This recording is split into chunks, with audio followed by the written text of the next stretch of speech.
Les animaux ont des facultés mentales étonnantes. On dit que la souris est un animal particulièrement malin avec un excellent sens de l'orientation. Mais dans un labyrinthe, qui de l'homme ou du rongeur est le meilleur? Les rapaces ont une vision hors du commun. Qu'est-ce que leurs yeux ont de plus que ceux des humains? E égale M6 vous dit tout. Les rongeurs sont naturellement doués pour s'orienter. Mais si la plupart des animaux, comme les chats et les chiens, utilisent leur odorat, la souris, elle, est en plus capable d'utiliser sa vue, tout comme l'homme. Pour le vérifier, direction l'Institut de biologie Paris-Seine où nous avons fait une expérience. Voici un labyrinthe pour souris dans lequel les odeurs ont été supprimées et dont les allées sont remplies d'eau opacifiée. Leur rondirègue neuroscientifique y dissimule une plateforme. On la place sous la surface de l'eau et comme on a coloré l'eau avec un colorant opaque et non toxique, l'animal ne peut pas voir cette plateforme. Pour sortir de l'eau, la souris doit trouver la plateforme. Et dans ce dispositif, les seuls repères sont ces formes placées sur les murs. Notre spécialiste place 2 souris dans le labyrinthe. À gauche, une souris naïve qui le découvre pour la première fois. À droite, une souris entraînée qui a déjà fait 30 passages. Attention, c'est parti! Regardez, si la souris non entraînée est complètement perdue, pour l'autre, rien de plus simple. Elle trouve la plateforme en seulement 7 secondes. Les rongeurs, en particulier la souris, mais c'est vrai aussi pour le rat, sont des animaux qui sont naturellement doués pour naviguer et s'orienter.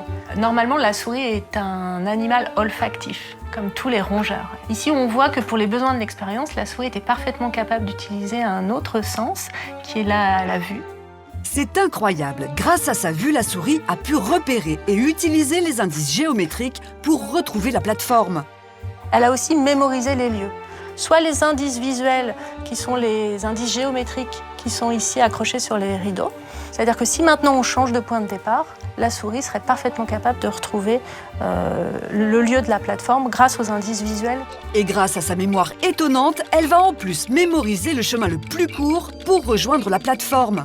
Placée à son point de départ, il est pour elle plus évident que si elle tourne à gauche, elle est dans la direction du but, contrairement à tourner à droite qui l'éloigne de cette direction et de l'endroit où se trouve le but. La souris est une véritable championne. Mais si on place l'homme dans les mêmes conditions, peut-il rivaliser? Nous avons fait le test. Voici Arnaud. Il va se prêter au jeu dans un labyrinthe virtuel. Comme pour la souris, il contient simplement des repères visuels comme ce pylône ou cette montagne. Dans ce labyrinthe, vous devez trouver un cadeau qui n'est pas visible. Et c'est en vous promenant dans les allées du labyrinthe que ce cadeau va apparaître. Pour évaluer sa mémoire et son sens de l'orientation, Arnaud va faire 2 passages. Premier essai, c'est parti! Arnaud découvre le labyrinthe et regardez, il est complètement perdu. Il met plus d'1 minute 30 à trouver le cadeau. Deuxième passage, cette fois c'est un jeu d'enfant. Arnaud retrouve son chemin et le cadeau en à peine 20 secondes. Oui, alors pour le deuxième passage, ça a été beaucoup plus rapide. Alors, je savais qu'il fallait que je me dirige vers la montagne. En clair, pour se repérer, hommes et rongeurs utilisent exactement le même processus mental, observation et mémorisation. Ce qu'on sait, c'est qu'il existe chez la souris, le rongeur en général, comme chez l'homme, qui sont tous les deux des mammifères, le même réseau cérébral qui permet de s'orienter dans l'espace. Donc de naviguer, c'est ce qu'on appelle le réseau de la mémoire spatiale. Dans ce réseau cérébral, il y a une structure qui joue un rôle, je dirais, majeur, principal, c'est l'hippocampe, qui est une des structures impliquées dans la mémoire, en particulier dans la mémoire des lieux. L'hippocampe est au centre du cerveau, sous le cortex. Il contient des neurones qui nous renseignent en permanence sur notre position dans l'espace, et d'autres qui nous indiquent les directions et les distances. En clair, nous avons dans la tête un véritable GPS. Et donc toutes ces cellules, toutes ensemble, et on en a certainement d'autres qui restent à découvrir, vont former le système de navigation. Et ce système de navigation est le même chez nos 2 cobayes. Alors, dans notre expérience, qui a le meilleur sens de l'orientation? L'homme ou la souris? La souris, telle qu'on l'a vue, et l'homme qu'on a vu ici dans ces conditions-là, en fait, elles sont équivalentes. Mais dans des situations plus compliquées, l'homme est bien sûr meilleur. l'homme va avoir potentiellement une supériorité parce qu'il a des facultés supplémentaires comme le langage et surtout la capacité d'utiliser des outils qui vont l'aider à naviguer. Intéressons-nous maintenant à la vision avec un animal réputé pour sa vue hors du commun, l'aigle. Nous sommes allés défier le roi des rapaces à Provins en Seine-et-Marne.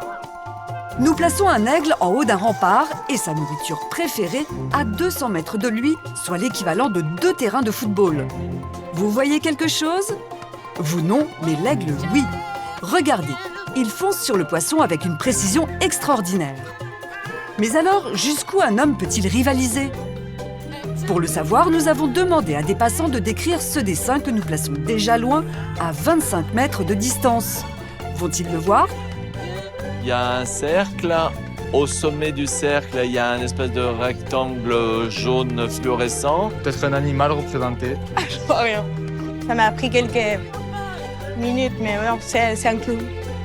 Entre la vision de l'aigle et celle de l'homme, il n'y a pas photo.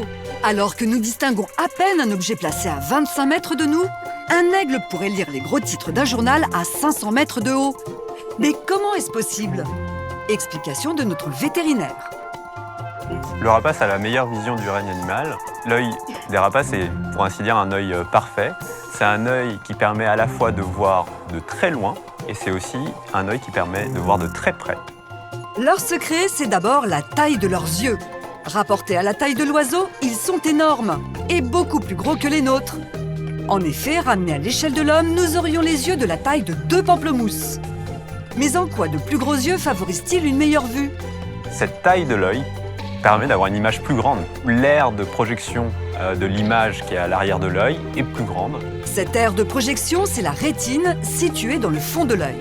C'est le siège principal de la vision. Elle contient des millions de cellules photoréceptrices qui captent la lumière et créent l'image. Chez l'aigle, la rétine est plus grande que chez l'homme. De ce fait, elle contient 5 fois plus de cellules photoréceptrices. Voilà pourquoi l'aigle voit une image beaucoup plus large. Les cellules photoréceptrices définissent la qualité de l'image. Plus vous avez de cellules et plus vous voyez net. C'est comme si nous voyions dans un petit téléviseur. Eux, ils voient littéralement dans un écran 16/9. Plus incroyable encore, chez l'homme, il y a une zone au centre de la rétine qui permet de bien voir les détails. C'est la fovea. Chez l'aigle, il y en a 2. Une pour la vision de loin, l'autre pour la vision de près. Avoir 2 fovéas, c'est un avantage énorme. Ça permet d'une part de voir de très loin, donc l'aigle va voir sa proie de très loin, et à mesure qu'il va se rapprocher, l'image va se former sur l'autre fovea et va lui permettre de voir de très très près.